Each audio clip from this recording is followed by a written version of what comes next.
And again, in this passage, Solomon does most of the talking, and he begins by gazing into her eyes, the windows of her soul.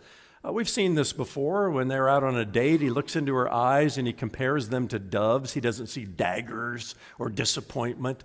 No, he sees doves. He sees peace. He sees purity. This is the time to cue the Frankie Valli music, "My Eyes Adored You," or the Flamingos, "I Only Have Eyes for You." I mean, it's starting. You can almost hear it, in the hotel room or the palace room, wherever they are. And then he admires her hair. Look at this in the middle of verse 1. "Your hair is like a flock of goats leaping down the slopes of Gilead." Now, this is one of 2 or 3 places in the Song of Solomon, guys, where we need some careful interpretation of the Hebrew text, all right? Be careful looking at your wife and say, your hair looks like a flock of goats this morning. Yeah. Oh, my, oh, my. Our wives do a lot, don't they, guys, to pretty themselves up with their hair when they come back from the salon, especially on the wedding day. We just had our son Reagan get married to Alyssa a little over a year ago, and Catherine and our daughter Caroline, who was in the wedding, on the wedding day, the bridesmaids and the mother of the groom, mother of the bride, they had hair and makeup time. Oh my. Started at 7:30 in the morning for a 3 o'clock wedding. Hair and makeup time.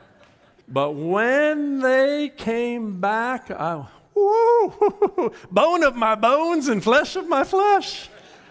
Your hair looks like a flock of... No, I didn't say that, but she looked good.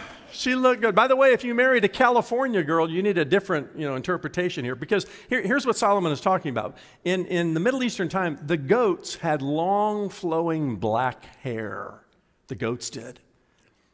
And from a distance, as the shepherds would bring their flock of goats down the side of Mount Gilead, it looked to Solomon like the beautiful flowing hair, the dark hair of a Middle Eastern woman. He looks at his bride on his wedding night. He says, your hair is like a flock of goats, leaping down the slopes of Gilead. Again, if you married a California girl, you need a different analogy, but you can still try it out. And then he notices her smile. Look at verse 2. "Your teeth are like a flock of shorn ewes that have come up from the washing, all of which bear twins, and not one among them has lost its young." She has all of her teeth, and he's excited about that.